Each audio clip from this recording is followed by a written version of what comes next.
안녕하세요. 수박겉핥기 채널입니다. 오늘은 역사가 사마천이 벼려낸 인간학의 정수, 사기 자객열전을 통해 혼돈의 시대 속에서 빛났던 의와 신뢰의 초상을 함께 살펴보겠습니다. 자객열전은 단순히 정치적 폭력을 나열한 기록이 아닙니다. 이는 인간 신념의 본질을 파고드는 문학적이고 철학적인 탐구입니다. 여기서 의는 정의 의무, 충성, 절개를 모두 아우르는 복합적인 가치를 의미하죠.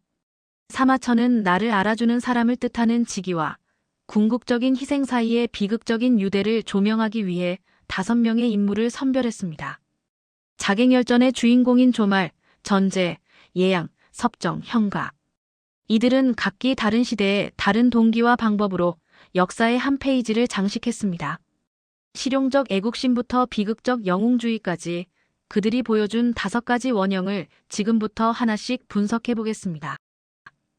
이제 본격적으로 의로운 행동의 5가지 모델이 된 인물들을 만나보시죠. 먼저 노나라의 장수 조말입니다. 그는 제나라와의 전쟁에서 3번이나 패배했지만 노나라 장공은 끝까지 그를 신뢰했습니다. 백성들의 조롱 속에서도 조말은 그 신뢰에 보답할 기회를 엿보았습니다. 제환공과의 회맹장에서 조말은 단상으로 뛰어올라 비수를 들이댔습니다. 그의 목적은 살해가 아니라 빼앗긴 영토의 반환이었습니다. 결국 환공은 약속을 지켰고 조말은 유혈 사태 없이 외교적 승리를 거뒀습니다. 이는 약소국이 명예를 중시하는 지도자를 상대로 폭력을 사용하여 정의로운 결과를 얻은 중요한 선례가 되었습니다. 다음은 오나라의 전제입니다. 오자서의 추천으로 공자광을 섬기게 된 그는 개인적인 직위를 위해 목숨을 바친 인물입니다. 주군인 공자광은 전제의 어머니를 극진히 모시며 그의 절대적인 충성을 확보했죠. 오왕 요를 암살하기 위해 전제는 수개월 동안 생선 요리의 대가로 변신했습니다. 연회날, 그는 생선 뱃속에 숨겨둔 비수 어장검을 꺼내 왕을 찔렀습니다. 전제는 현장에서 사살되었으나 그의 희생으로 공자광은 왕위에 올랐고 전제의 가문은 약속대로 보답을 받았습니다. 자객열전의 철학적 핵심이라 불리는 예양입니다. 그는 자신을 최고의 예우인 국사로 대접해준 주군 지백을 위해 복수를 맹세했습니다. 주군이 패배하여 죽고 그 두개골이 술잔으로 만들어지는 모욕을 당하자 예양의 집념은 시작되었습니다. 그는 몸에 오치를 해 문둥병자로 위장하고 숯을 삼켜 목소리까지 바꿨습니다. 친구들이 새로운 주군을 섬기라고 조언했지만 그는 거절했습니다. 결국 조향자의 옷을 3번 내리치는 상징적인 복수를 마친 뒤 스스로 목숨을 끊어 영혼의 절개를 지켰습니다. 그는 이런 유명한 말을 남겼죠. 선비는 자기를 알아주는 사람을 위해 죽고 여인은 자기를 기쁘게 해주는 사람을 위해 화장을 한다. 이 말은 자객열전 전체를 관통하는 주제가 되었습니다. 백정 출신의 섭정은 노모를 봉양하기 전까지 엄중자의 제안을 거절한 효자였습니다. 어머니가 돌아가신 후에야 그는 비로소 나를 알아주는 사람을 위해 쓰일 때가 되었다며 나섰습니다. 그는 대낮에 홀로 재상을 살해한 뒤 가족과 의뢰인을 보호하기 위해 자신의 얼굴 가죽을 벗기고 눈을 도려내는 극단적인 자해를 하고 자결했습니다.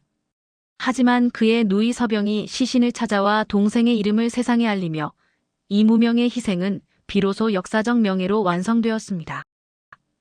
자객열전의 클라이맥스 형가입니다.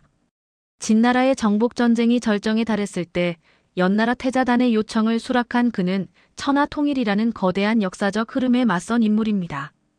번호기 장군의 목과 독항의 지도를 들고 떠나던 날 역수가에서 형가는 노래했습니다.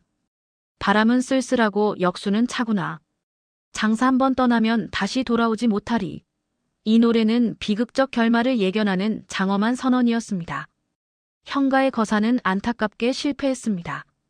하지만 사마천은 그를 비극적 영웅으로 격상시켰습니다. 영웅의 가치는 성공 여부가 아니라 역사적 결정론에 맞선 개인 의지의 고귀함에 있다는 것을 보여준 것이죠. 자객열전이 우리에게 남긴 언어적 유산, 고사성어들을 살펴보겠습니다. 먼저 사위지기자사입니다.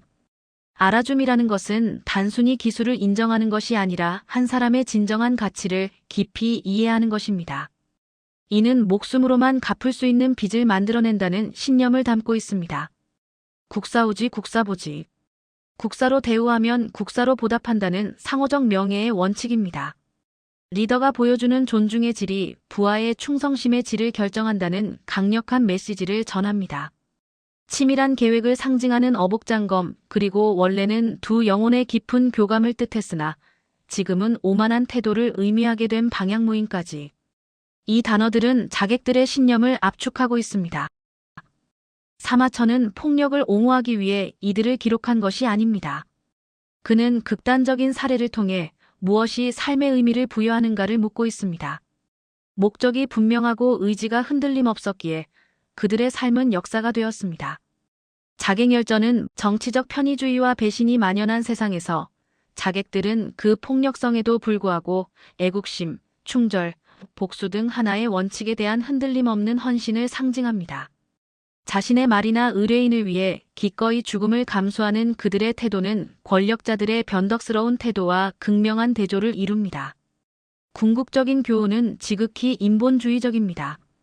이처럼 소외되고 폭력적인 인물들의 이야기를 보존함으로써 역사가는 역사의 범위를 왕과 재상들의 기록 너머로 확장합니다.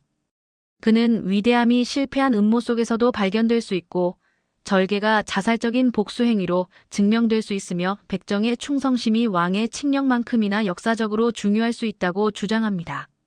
자객열전은 역사가 단순히 일어난 일의 기록이 아니라 절대적 신념을 향한 인간 정신의 역량에 대한 기록이어야 한다는 사상의 증거입니다. 역사가는 폭력을 옹호하는 것이 아닙니다. 오히려 그는 이러한 극단적인 사례들을 통해 인간 가치의 본질에 대한 사고 실험을 수행하고 있습니다. 그는 이들의 삶을 기록했는데 그 이유는 그들의 목적이 분명했고 그들의 의지가 흔들림이 없었기 때문입니다. 이를 통해 그는 독자에게 과연 목숨을 바칠 만한 가치가 있는 원칙이 존재하는지를 묻고 있습니다. 그 뜻은 이루지 못했을지라도 그 의지가 분명했으니 어찌 기록하지 않을 수 있겠는가? 사마천이 찬사에서 남긴 이 말은 오늘날 우리에게도 큰 울림을 줍니다. 지금까지 수박 겉핥기 채널에서 전해드린 자객열전 분석이었습니다. 여러분은 무엇을 위해 흔들림 없는 의지를 품고 계신가요? 시청해주셔서 감사합니다.